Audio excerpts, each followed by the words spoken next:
This is a Joshua tree. This is out in the Joshua Tree National Forest area. It's a primordial tree. In other words, it's something that is a slight remnant that's from a time long gone past. Much like ferns and a lot of the plants that are still extant today are still around today, but a lot of these hearken to an elder time.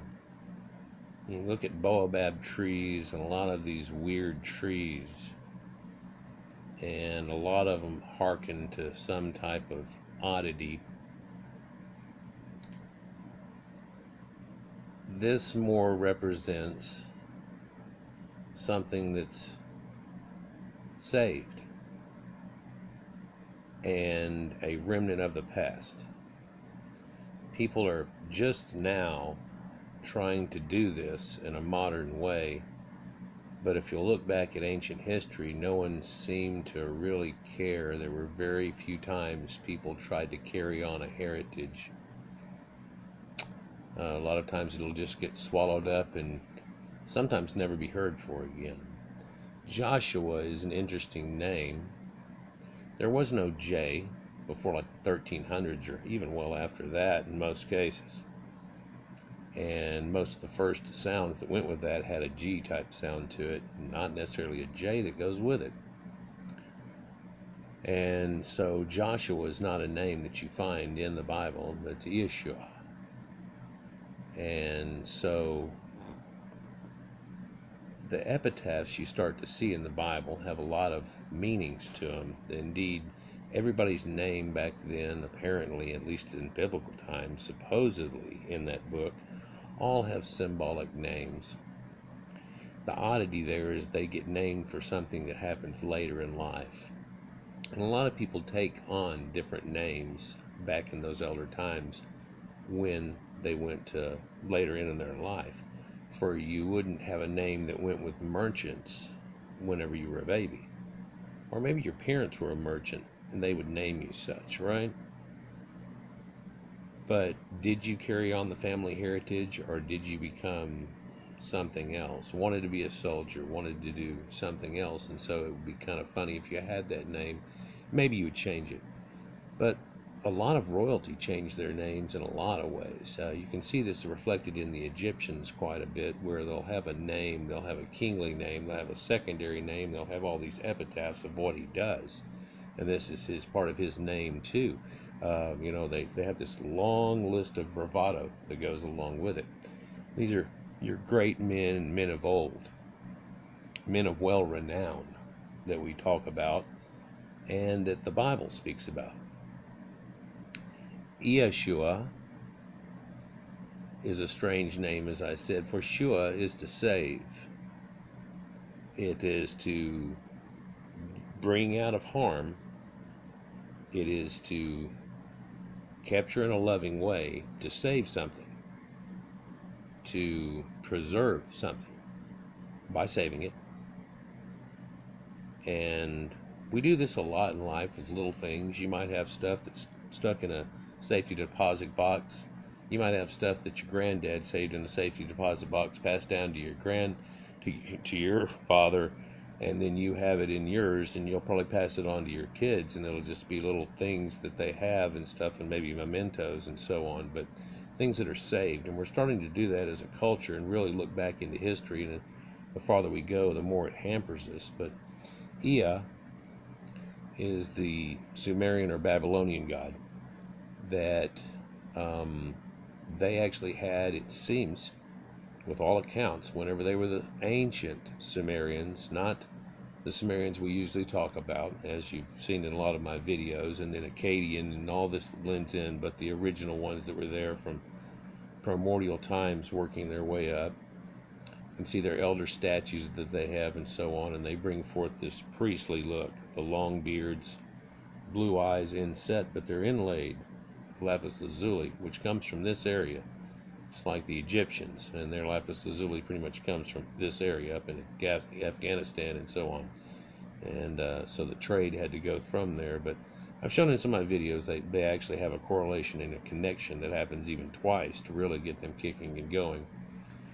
And there's more interaction than that. People, strangely though, due to their own bravado, do not talk in great ways about other cultures quite often. And in fact, one culture that you leave that gets screwed over and doesn't end up being that same anymore, a few to many generations later, might be bad. Oh, it might be the whore of Babylon and things like that. But indeed, I've shown in a lot of my videos, and I know we haven't touched on the Bible too much lately, but it originally originates in Sumer, and that's where it comes from. Tigris and Euphrates, the river. I mean, it clearly explains it all in the Bible right there, where it all came from. And whenever we finally are able to look at their stories, they have a story of the flood and all these things too. And Ea was a god that was a god of the earth. He was a god of the whole earth. In fact, his name is Enki. Now, Ki being the earth, Kia making it feminine, or Gia making it feminine, and En meaning Lord. And the Sumerians, so it really means Lord of the earth. Yeah, Lord of all of earth. But he gets relegated, and of course in the Sitchin idea, Enki comes in and all these type things happen, but other religions happen, and they have this other religion, and it takes over. There are separate city gods all over Sumeria and their major cities, and while they pray to certain ones, they believe in this weird way. Each one has their own facet, and they really were together and unified, but not as one conglomerate city-state, but each one had their own special thing going on.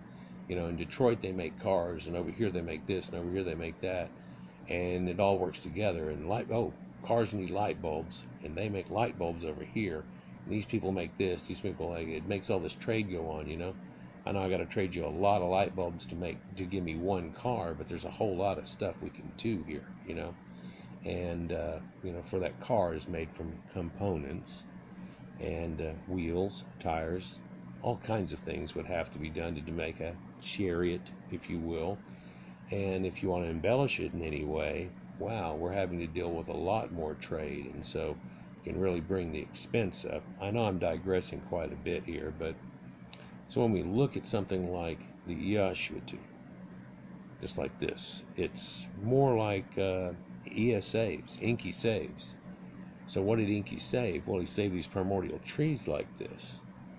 And what's odd is I can find a correlation that leads to an idea that we're talking about palm trees too, like this, which they named this a Joshua tree. So it kind of almost, conspicuously fits with it. But this idea of having a saved tree or a savior, there's ancient tree worship that I talk about in a lot of my vids, and a few here recently that we've kind of touched upon it and stuff, and these what we would anciently call arborists. So arbor is a tree, right, and arboreal and all that type of stuff, but tree, Arbor Day, you plant a tree, right? Abraham planted a tree. So you have this sacred trees. You have Yggdrasil, and you have the idea that Odin hung himself on the tree, to learn the secret of runes. And Ea, or Enki, but Ea saves, and this idea, it hooks up with palm trees and date palms and things like that. Now, a huge place of date palms also, brought in a Johnny Appleseed kind of way, but also from a primordial forest idea where you can imagine whenever it was a lot greener, there would have been a lot more, and a lot more. You look on tropical islands that get a good amount of rain and so on, and they're eat up with them.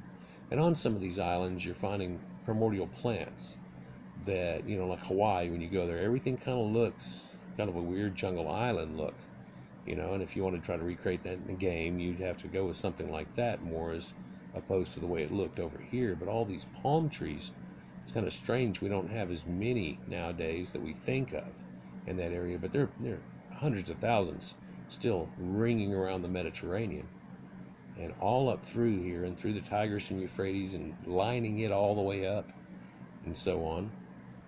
And these trees could save people.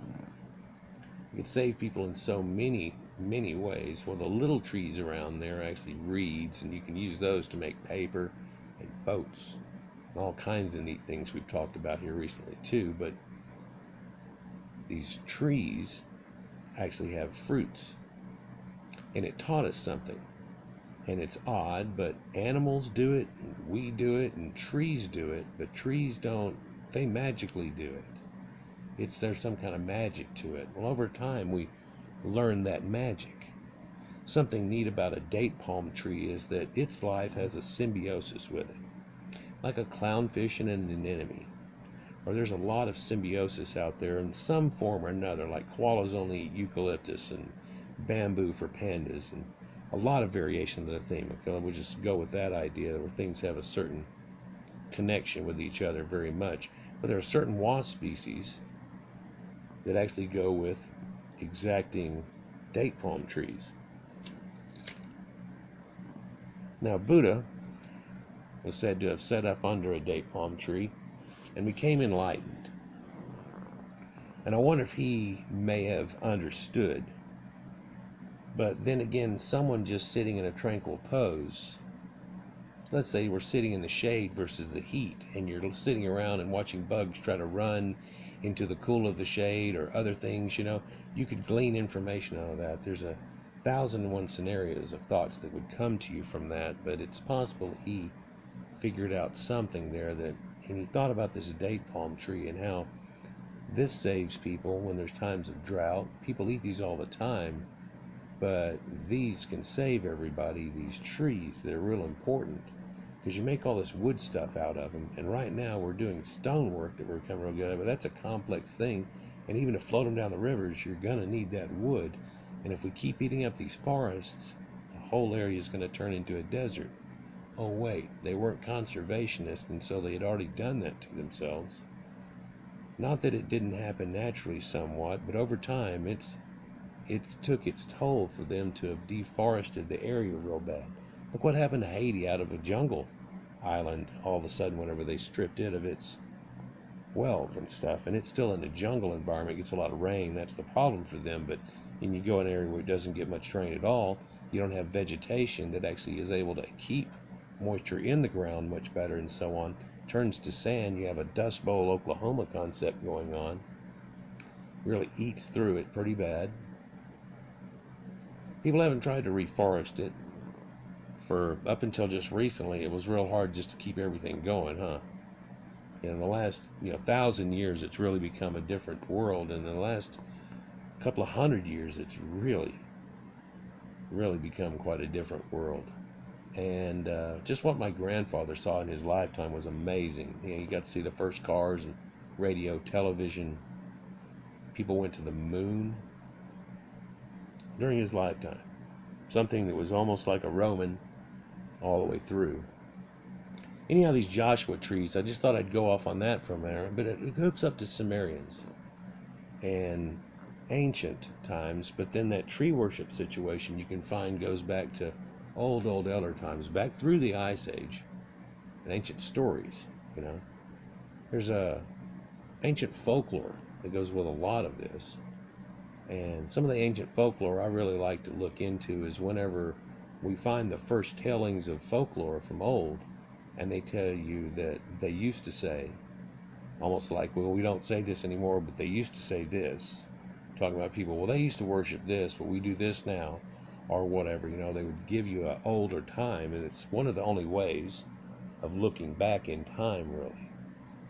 And there's ancient stories. Let me just go off in left field here and get out of trees. Of people looking at the stars, because there wasn't any city lights out. And I don't know if any of y'all have ever gone out in the country. But when you get way out in the country, you can look and you see glows off in the distance. It looks like, oh, there might be some kind of UFO landing over there or something. But that's just the glow up off of cities. If you can get far enough away to where that's weak enough As it gets weaker and weaker, it's amazing, but the sky turns more dark ink, more midnight velvet black. And then you start to see all these stars. There's a few lakes out where I used to live, and we would go out there sometimes and sit out. And we had a place called a refuge we'd go to. It was out of town and so on, and sanctuary, and a couple of places we made cool little names for. We were high school kids and stuff. We'd go out there in a spillway off a lake, and you could sit there on a car hood looking up and see a million stars. And it was amazing. Whenever you were in town, you could only see the real bright ones, and if you looked real hard, you got out from under, you could see some more, but no, you could really see it. You see the band of the Milky Way, and all that. Well, these ancient people, they used to worship the stars, and our sun right there is a star. I think we all know that there was ancient sun worshiping going on, but they don't know the extent of it and how it leads all the way through today. But Jesus is a rising and dying sun god. As the sun gets lower in the sky, 1 degree per day, and this is again Sumerian. It's where we get the 360 degrees of a bowl or a circle, and the degrees of declination, 1 degree exactly. So it's kind of what they figured it on and decimated it out to, and it goes with ancient sun worship, which warms us all, hooks up with ancient stars and things. And there was these people, they had this ancient belief that they used to say when we have campfires, this is a campfire story, that they used to say when we had campfires, that the campfires all over that all the different people had were doing that city light thing.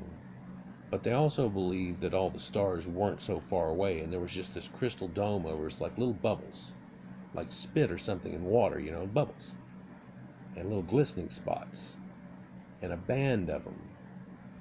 And people had made up different things about that. We won't get into that so much right here, but touch upon it. And they said that all these people's firelights is what made the glistening and the gleaming and the shimmering of certain stars. That it was caused by campfires by night. And that the other ones didn't twinkle, some of them did, and Twinkle, Twinkle, Little Star comes from that same concept. And we know now that's like a pulsar star, and it's doing this, glistening looking thing. That's cool. But in elder times, they had this idea that they could stoke a fire, and because of that, have a connection with the stars. And these same people, spread out in different areas, had another folklore that went along with this, that when people died, they would end up going up to the stars, and they would become a glistening star. And when your ancestors lit a fire, it would excite you, and you would twinkle and shine. And that by connecting to your ancestors, you could make things happen from up in heaven that controlled the seasons and made sure it rained and did all the things that it was supposed to. And this is a tale probably from before farming,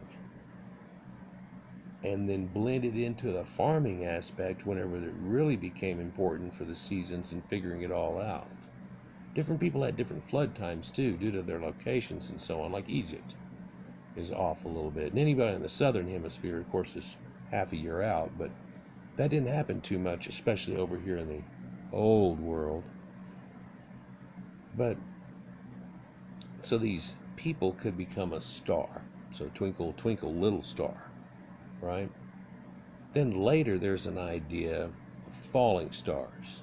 And it's kind of where we get an idea of these fallen angels that came down, and bad things happen, right? Things that shouldn't have happened. Wasn't in God's plan. Something odd, and it caused problems. Let's just say that in a bland sense. That no matter how they describe it after that, and they may make up all kinds of crap, something happened from these falling stars, these angels. For I've shown you in a couple of my videos that certain stars are named after certain angels and so on, and due to them traversing with certain planets and the sun coming up and around them and things, people would think things, and of course eclipses and stuff, and oh, it's an omen and all this type of stuff, and zodiacal things that were really controlling these people for a lot of time. And then the people that knew all about it had that sacred knowledge, and the people that didn't know didn't know. And it's passed all the way down, but some of this ancient knowledge was not known by the common public until the almanac was made, like Benjamin Franklin and the Farmer's Almanac, that'll tell you when to plant crops and to do certain things. And this was tabulated into a book.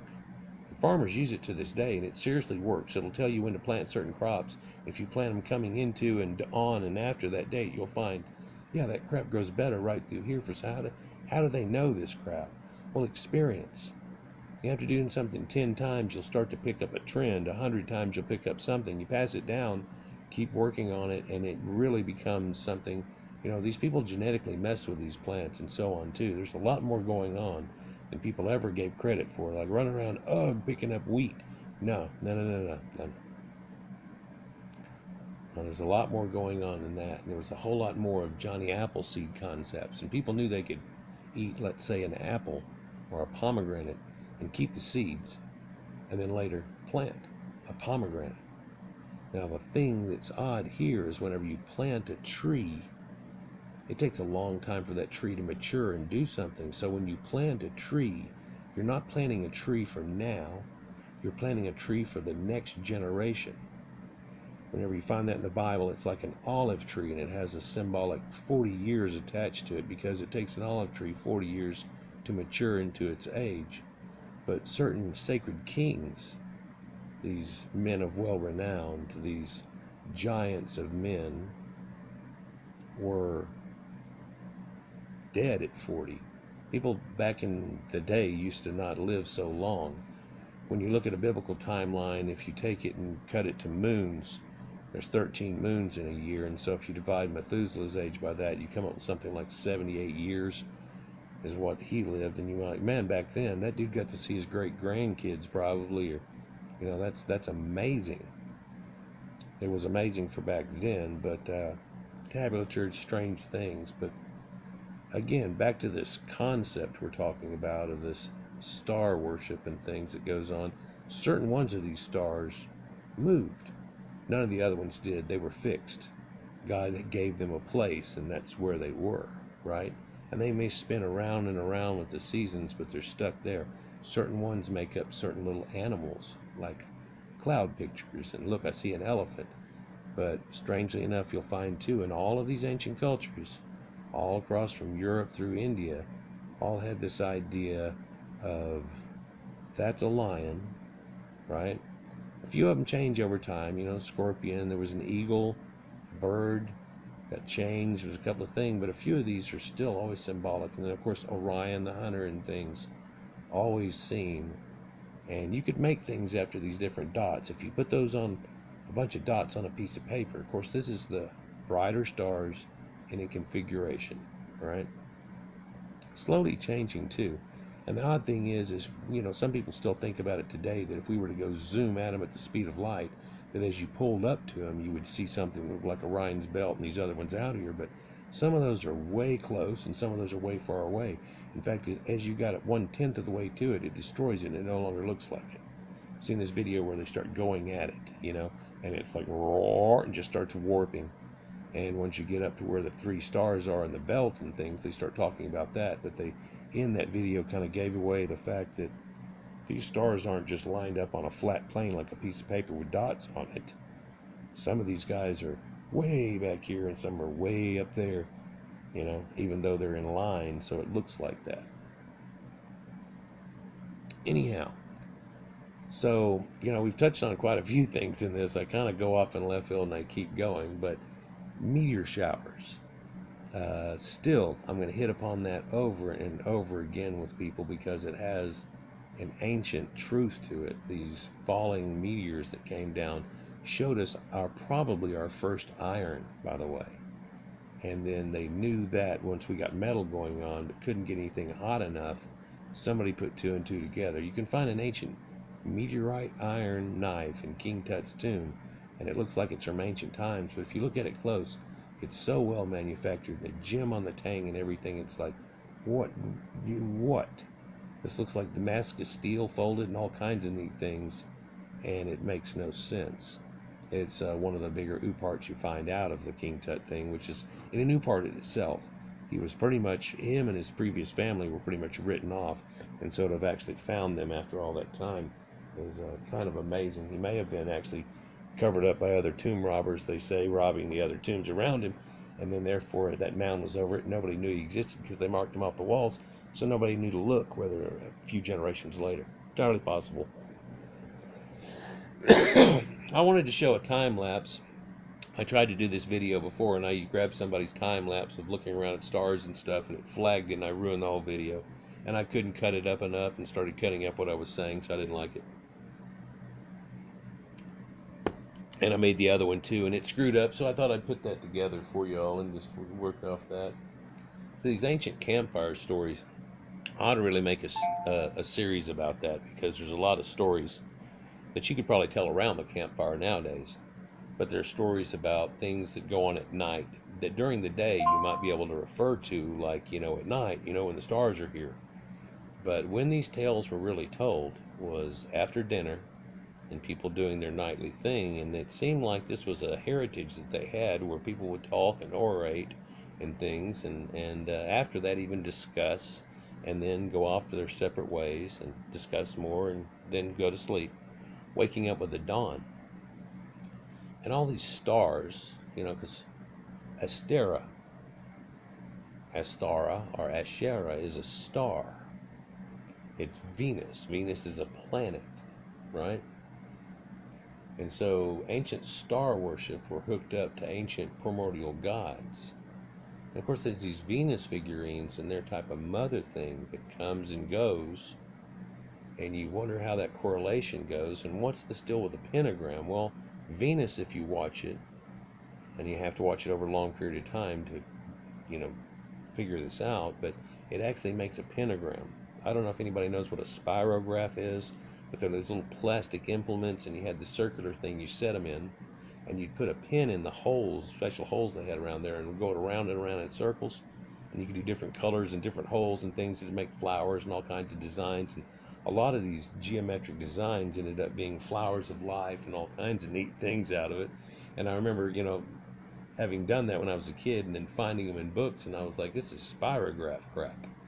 And what does it have to do with anything? Well, if you look, the points as they go around are declamations of how the zodiac spins in points in certain percentages, and these people were using this for this zodiacal thing they had come up with, which is intricate as hell. I could spend an hour and a half on it and only real brush into it good enough, where people would understand it. And then again, I'm not the best one to go into that exact aspect of any of this, but again, I digress. These trees, they end up saving everybody, and that firewood that you use to make that fire that everybody heats their food by and gives us light at night were all from these trees that were in this area. If you'll look, it's pretty barren here now. It barely has any ground below it there in the bottom, but there aren't many trees, and there are these certain trees that are stuck out here, like Joshua trees, that look very much out of place. But date palm trees and things were extremely common through that whole area, and still are to this day, but was much, much worse. Can you imagine how it looked 7,000 years ago, where it would have 5 times that amount of palm trees running through, and there were patches of sacred forest that are through there, and steppe areas and open areas with grass. When we talk about grass, we're talking about huge. It's not like walking on grass we have St. Augustine. No, it's not that. It's taller grasses, which have lions in it, by the way, and all kinds of creatures. And then you have to have some open area to hunt in. You can imagine them setting fire accidentally or on purpose to some of this, trying to kill animals and so on. And if you did too much at once and it burned up the whole little forest area, man, you were kind of screwed on that little thing there, weren't you? cause a lot of problems. But what would save you from that problem? Well, it could rain, like when a forest fire happens, you know, in Southern California. If it rains, it'll help to stop it real quick. In fact, the lack of it's what causes it to really get kicking. There's that Ea, who's now a water god, helping to save. Now, how do you save these trees out here in the desert? Well, they need some water. And believe it or not, people would take in ancient times and walk from a water source back and forth and put water around trees and help make them grow. And they would take the trees near to the water whenever all of them started dying, and the ones that weren't, they would spread to areas that had water. Sure, it's done by trees, but it's also done by people.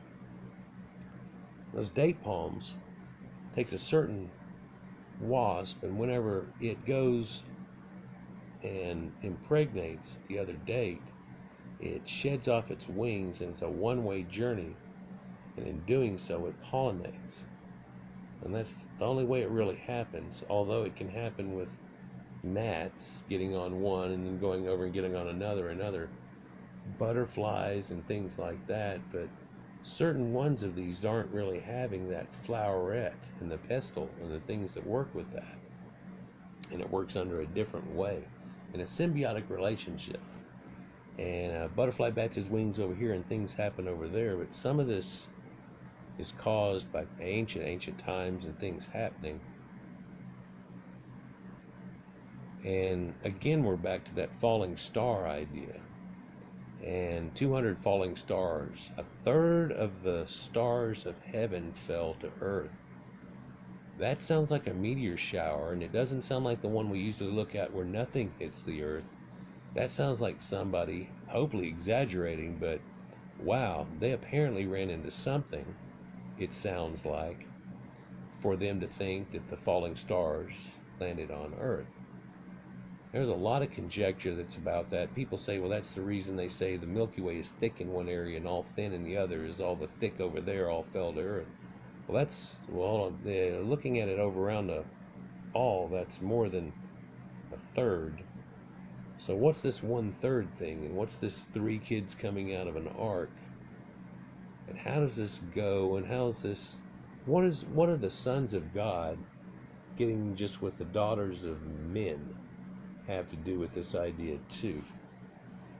Well, that's probably for another video. I'm getting along in the tooth on this one as it is. Probably touched on a lot of stuff. And if I start going off in left field, I'll go farther and farther and farther. But yeah, so star worship, Venus, this goddess. And the strange thing about Venus too, it comes up and it's there whenever the sun goes down, right? And then it goes down. Like Mama goes down because she can wake up in the morning with the dawn. And in dawn, there she is again, but then the sun comes up and she disappears. And somebody lights a campfire, stokes the campfire at dawn, and warms up the family like the sun warms up the earth.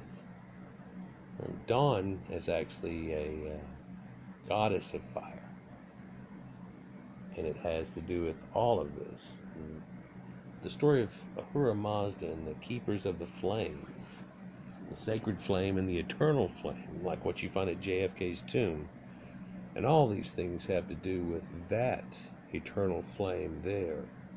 For we can't touch that thing. It'll burn the hell out of you. And good thing that thing lasts forever, and God, the sun god there, lasts forever, because, or at least in our look of things. So nobody has to worry about that. In fact, that's the thing that saves us. That saves us from another ice age. I keep telling you another one's coming. I also keep telling you we're going to get hit by a big asteroid. One of these things is going to come in about 5 times the other ones have come in and done air booms. It's going to hit the earth.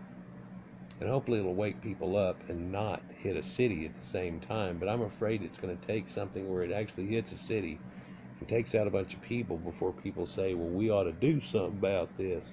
Well, wasn't there that movie Armageddon, and we all talked about this and the Star Wars thing and all that? Yeah, well, they're trying to track near-Earth asteroids, but hey, they can't They can't track them all.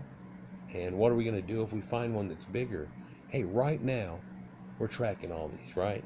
Well, what if we found one that was the size of the Rose Bowl fixing to head right towards Earth, like Apophis is fixing to do in a few years? And they said it will probably miss us. It's going to miss us, but it's going to come closer than the moon to us. It's going to come inside of that orbit. And if it hits a certain window coming right through there, which as it gets closer, they'll be able to figure out if it is. If it hits a certain window when it comes through there, it will hit us again a few years later whenever it comes back around again. And Apophis is, it's a strange they use that name because that's an ancient Egyptian snake god of death, type thing, and the end of, Apocrypha. It's where words like that start to come on too, but so some of it has to do with Apollo, Apocryphy. There's a lot of connections there too that I can't make in this video. I'll go on to a few more. But I just wanted to make those few connections with you. And I saw this video here, and this was people out in Joshua Tree, and they were filming the meteor shower. And, just a 4-minute video, but I thought, I got to dig this for a minute.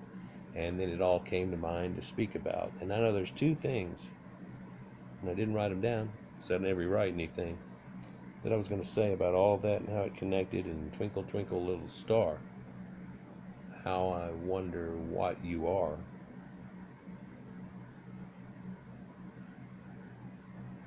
But I can't think of it right now. I feel like I left something out while I was rambling through there, and I left that as a side post, and I never came back to it. Anyhow, guys, Yahshua and Yeshua and Ia saves, Jesus, and isn't that recreated in the Jesus name? Yeah, it is. Because the epitaphs they used to use were all El, the Canaanite god El, for a long time. But then you see Yah coming back around and reblending back in. You see Ia and Yah. Oh, one of the things I was going to say, Yah and Yahoo. Cowboys say Yahoo. Yeehaw, right? How much of that really connects to old concept of things? I'm not telling you cowboys knew what they were saying when they were saying it, but why? Where did that come from? And Yah, to make a horse run, right? To run like the wind. Zoom. To be in control. It's amazing connections you can make if you just keep looking into them. Anyhow, hopefully that makes a few more connections in your spider web of reality. We'll get on to the next one. Like, share, and subscribe, guys. Hey, y'all enjoy. Peace.